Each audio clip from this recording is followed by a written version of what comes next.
यानंतरची बातमी आहे बच्चू कडूंच्या आंदोलनासंदर्भातली। बच्चू कडूंच्या आंदोलनामुळे आता जवळपास 4 महामार्ग ठप्प झालेत। बच्चू कडू यांचा दुपारपासूनच महाराष्ट्रभर चक्काजामचा इशारा त्यांनी दिलेला होता।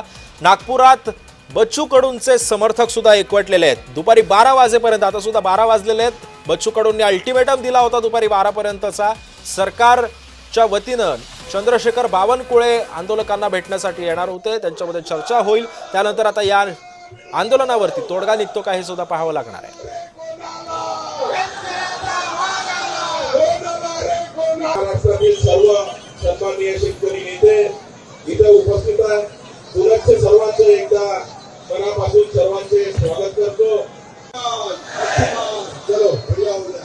आता आपण बरोबर ठिकाणी आलो आहोत। सरकारनं मानसिकता जर आमची रक्त काढायची ठरवली असेल तर तोडगा निघणार नाही। त्यांनी ठरवलं असेल का यांना रक्तबांबळ करून पाठवायचं आहे, असं जर ठरवलं असेल तर ठीक आहे, आम्ही कफन बांधूनच चालू आहे।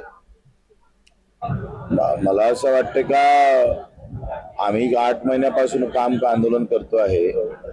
8 महिन्यापासून तुम्हाला वेळच भेटला नाहीये आणि रोज सातत्यानं होत असणाऱ्या आत्महत्या आम्हाला काही शांत बसू देत नाही आणि आम्ही शांत बसणार। सरकारनं मानसिकता जर आमची रक्त काढायची ठरवली असेल तर तोडगा निघणार नाही। त्यांनी ठरवलं असेल का यांना रक्तबांबळ करून पाठवायचं आहे, असं जर ठरवलं असेल तर ठीक आहे, आम्ही कफन बांधूनच चालू आहे। मला असं वाटतं का आम्ही 8 महिन्यापासून आंदोलन करतो आहे। 8 महिन्यापासून तुम्हाला वेळच भेटला नाहीये आणि रोज सातत्यानं होत असणाऱ्या आत्महत्या आम्हाला काही शांत बसू देत नाही आणि आम्ही शांत बसणार।